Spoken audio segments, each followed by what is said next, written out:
Good evening, everybody. I have not done a video post in so long, I almost forgot how to do it, but time to get back in the swing of things. So I am cleaning out my reed case, which is probably not the smartest thing to do on a rainy day like it is right now in Michigan, but I ran across this one and I'm going to try to resurrect it. Look at that. Look at that big old missing chunk out of the corner. Scandalous. Massive overlap. And just so you know, it's not horrible, but I find this one to be tied. Oh no, I can't even say it's that crooked. Never mind. I was trying to give myself all kinds of slack for that. Anyway, here's where we're starting.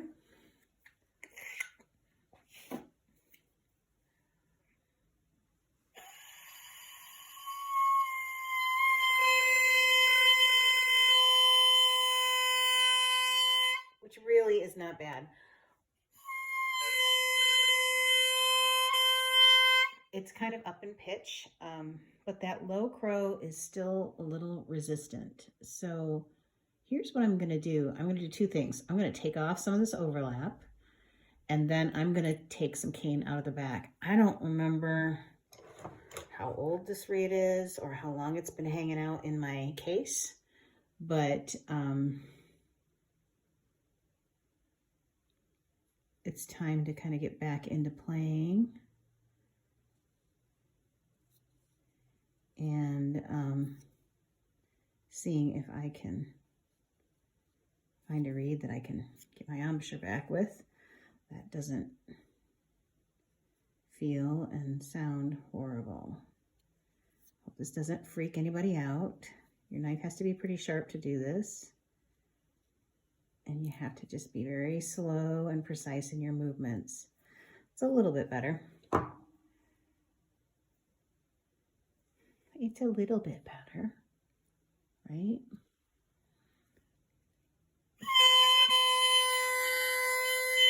Okay, and that, that is what freaks me out about that. If that overlap is too big, it's like it just locks up the vibrations in the reed. And the minute you remove that extra cane, things kind of fall into place.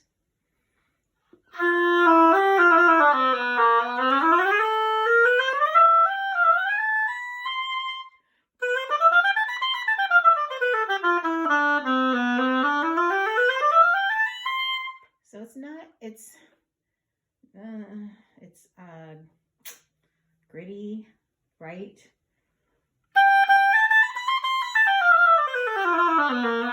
I mean, I could make this reed work if I had to, but I don't want to have to make it work. I want the reed to do its thing. So yeah, what I'm objecting to is that the low crow is not stable. So I can tell even by looking at it like this that there's I barely apparently took anything out of the back on this reed. Why, I don't know. I can also see that the spine has some scoliosis. It's like drifting to the right. So I'm going to adjust the spine first. Excuse me. And move that back over towards the middle. It's a little bit better. It's still not great. And even back from the back, we're gonna slide that over. That's better. Okay.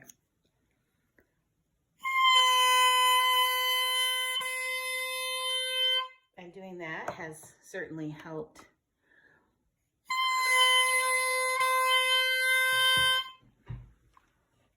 It certainly has helped the balance between the highs and the lows. Let's see what it sounds like.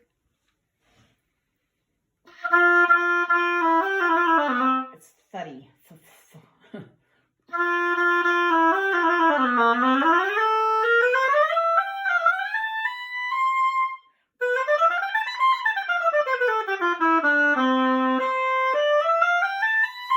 But that sort of grittiness and brightness thing is much better.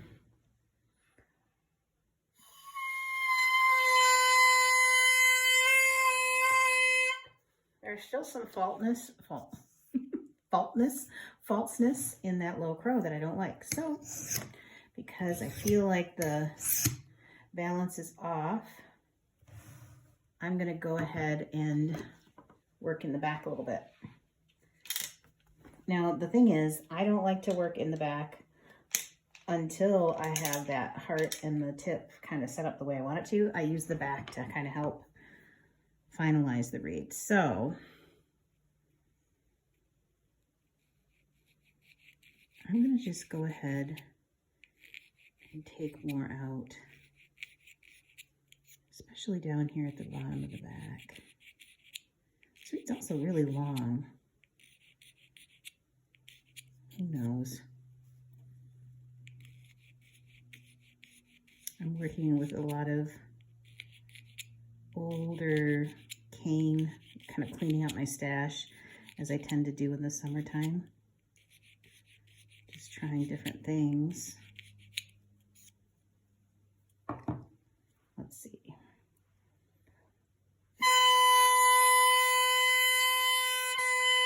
Now that's really helped that low crow. But the bad news is, dun dun dun, look what it's done to the pitch. It's brought me down into B land, which is not good. So we are going to go ahead and clip it before it decides to stay in B land.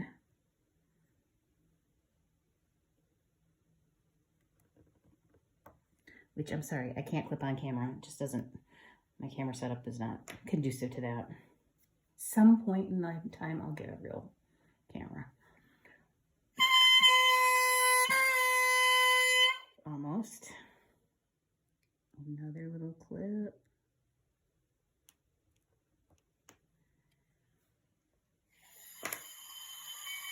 And now I clipped too much off because it's now hard.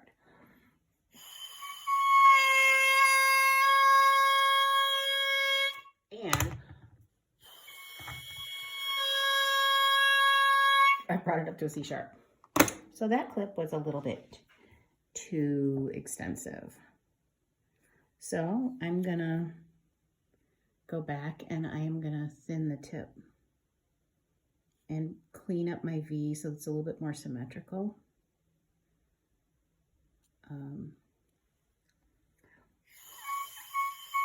And get that tip curl a little clearer.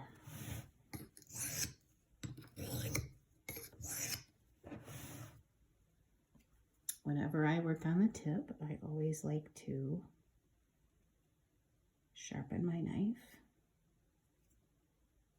And what I'm trying to do now, yeah, see, I've got basically two different kinds of tips.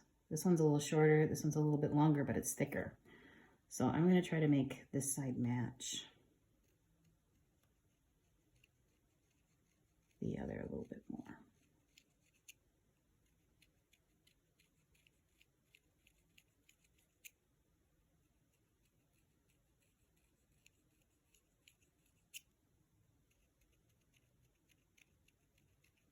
Nearly get down in that little corner spot.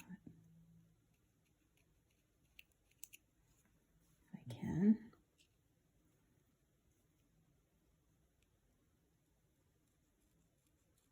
The cane feels kind of nice. I don't know, maybe it likes this humid weather. I have to play an outdoor concert this weekend, so I am sure it's going to be humid as all get out.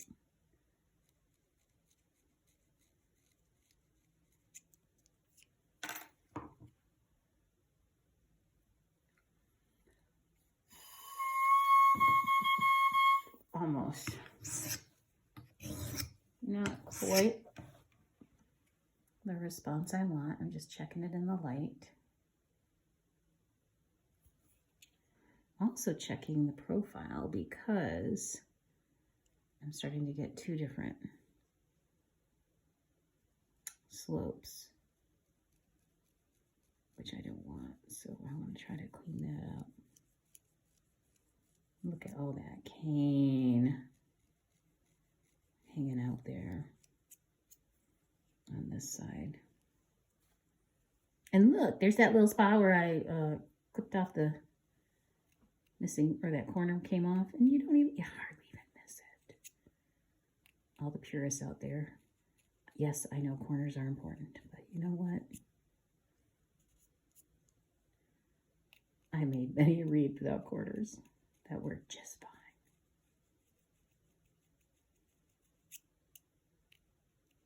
And I predict that when I have to clip this again, that will go away and you'll never even know that that was missing.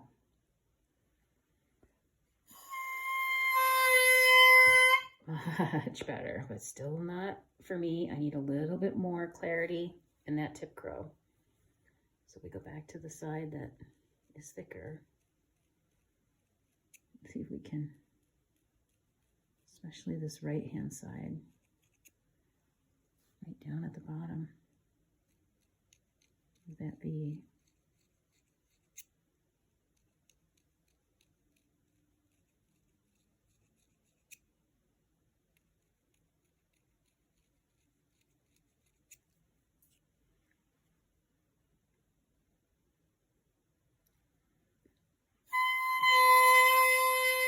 and that's what I want, that nice clear peep. And this. Oh, sorry, you can't see that. Right at the C. So now if I blow harder,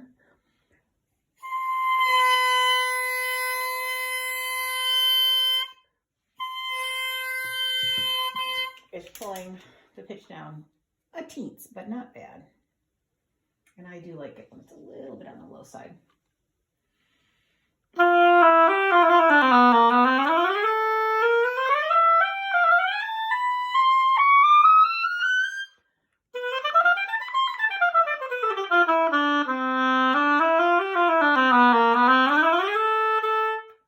It's actually not bad. Huh.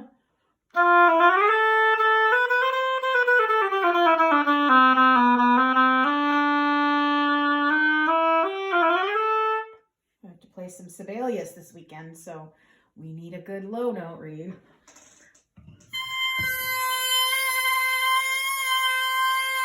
And see, those lows are still fighting me a bit. Now, here's what I want to point out. I really spent a lot of time on the tip. I still have a nice, solid back going. Anytime, in my experience, anytime you fuss with the tip at this stage of reed making, you got to remember to kind of counterbalance that with doing stuff in the back. And since I can feel how strong that is, we're going to take some of that cane out. I'm going to make the catch move up a little bit. That spot that separates the heart from the back.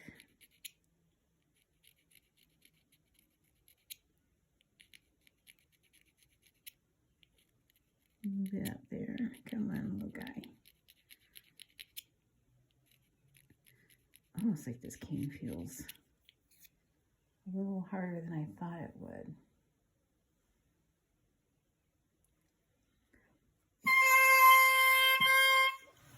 Okay, to sharpen this knife. One more.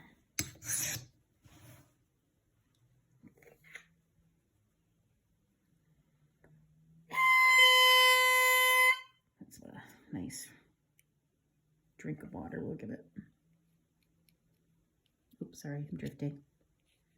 Drifting off the camera. Out of practice.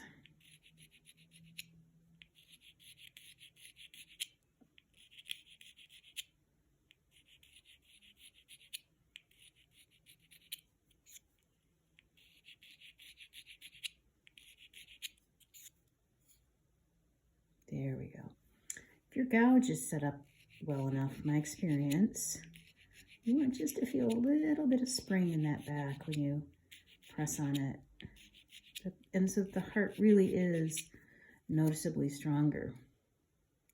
than what you've got in the back. And I mean, I'm using my fingers. Some people will use their micrometer or their dial indicator and measure back there, but I just know what I like in the feel. I'm guessing this is a piece of Gilbert gouge cane.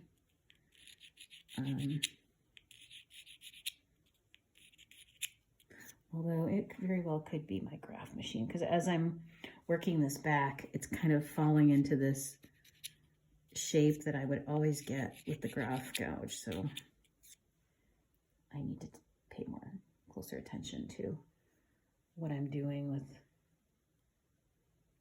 and by that I mean it's really kind of curvaceous in the back from the profile, especially down to the bottom of the back.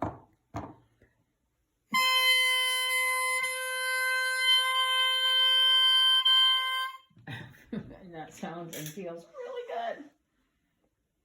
So let's see what we got. And I really thought this reed was a dud. I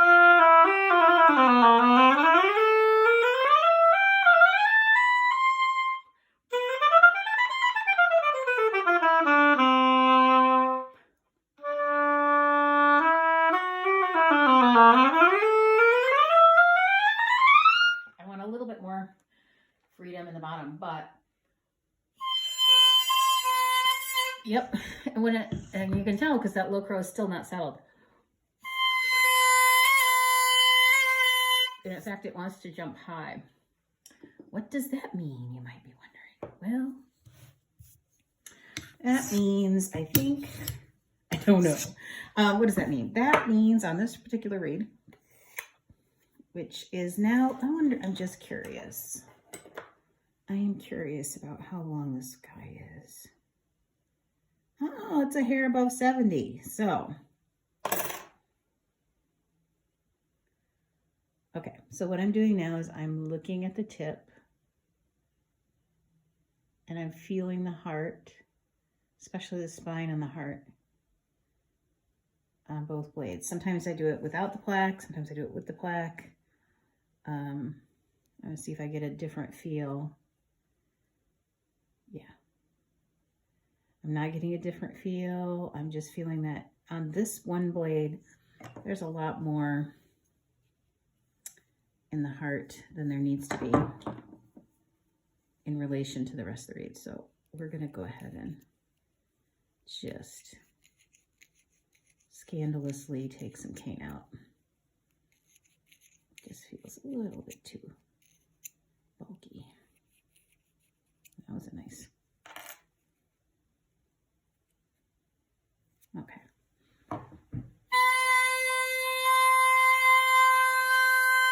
And that settled that low crow really nicely. But let's find out if, when we play on it, we like the way it feels. Oh, that's not a good sign. Oh. Okay, hang on. Oboe malfunction.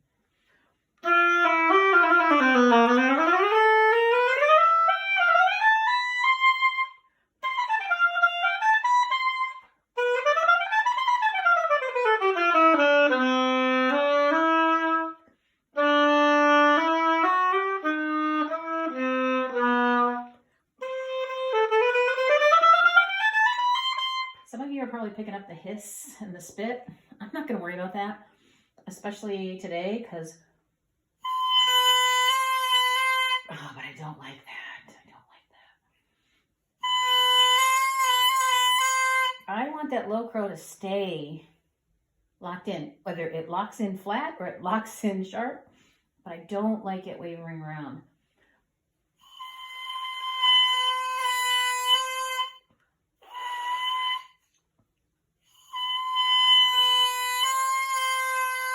It feels to me like it wants to go sharp, so I'm going to go ahead and clip it. If it wants to be up, I'd rather have it be up because it's a little bit on the long side anyway. And then, oh, I'll be damned. Shoot, I got a little bit of an asymmetry in the blend area that I want to take care of on just one blade, one side of one blade.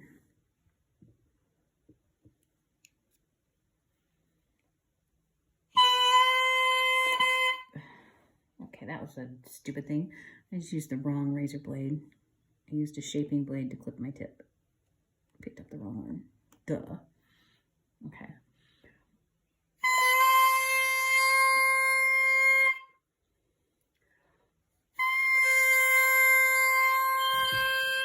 Okay. See, now it's like, thank you. Something was just a little out of proportion.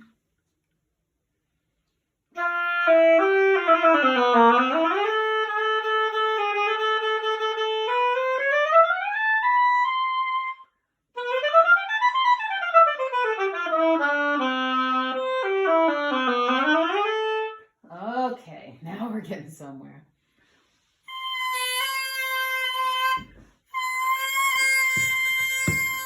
Okay, the little crow didn't stick, but that's okay because I don't know if I'm going to be able to show you this. If you'll be able to pick it up on the camera, probably not. Let's see if I can get you. Maybe in the dark, if I can get a dark view. It'll be easier for you to see. So, you can't really tell. There's a discrepancy in how the tip is going down in this slope from this slope. They're not exactly the same. So I'm going to correct that. And I predict that when I do, that's going to solve this sort of oddly unstable low crow situation. Yeah, I can really see it with the plaque in. Okay. Now for the fun part. All right, you're probably all wondering, like, how is she doing this? Move that out of the way. Okay, what I need to do is kind of gently slope out the back of the tip. This is scary because if you do too much, you can take out too much out of the back of the tip, and then you'll get a bird or something weird will happen. So I don't have to do a lot. I just did that much on there.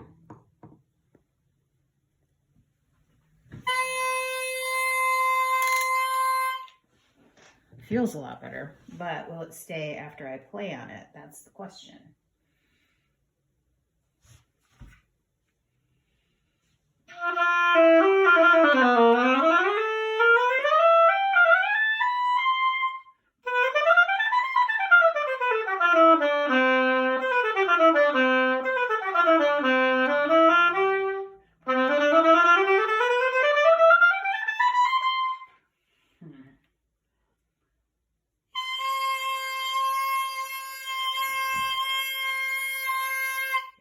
Better, but it just wants to shoot up, and that's what it feels like. It feels like it's getting tighter as I play on it. So I am, believe it or not, gonna go back to my tip because I just want a little bit more freedom. I just want a little more freedom in the vibrations and how they move through the reed. And I feel like I'm almost there. It's just, and this is ridiculous. I've been at this for 24 minutes trying to dial this reed in. I don't know if anybody's ever going to watch this whole thing. But we'll put a snippet on Instagram and then we'll put it on YouTube. And if it helps someone, great. I know that for me, it was always the fine detail work of dialing in the reed, of really getting it where I want it to be performance ready. That took the longest for me to learn and figure out. So hopefully by me doing this, it's giving people ideas, whether or not you do what I do or you choose to follow my approach. Doesn't really matter. If anything else, if it sparks thoughts about the way you make reads that you can apply whatever I'm doing to your process, that's awesome.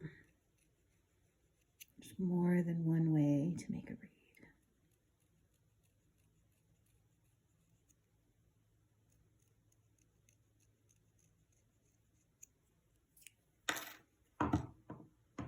Ooh, well, that's nice. That looks pretty.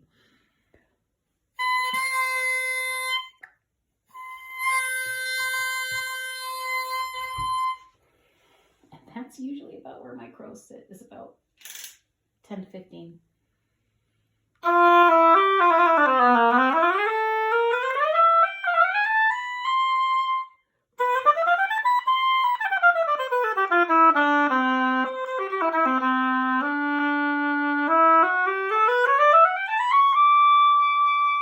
I mean, that's a far cry better than what it was when it started.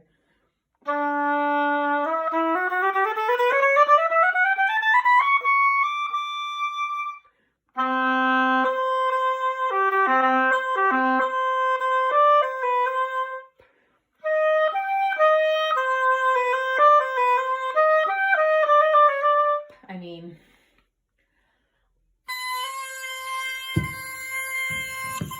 and then one last little brush on the heart on this one side, and then we're going to leave it alone. It's not perfect, but it's a far cry better than what it was. So here we go, just a couple. I don't know what made me play the Chimarosa, so my apologies for that, even though I love that piece. That's a very good reed testing work.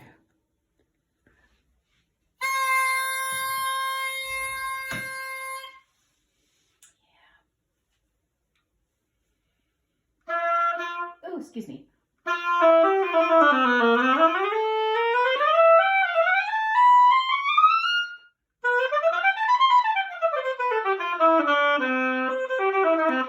Well, I'm not sure.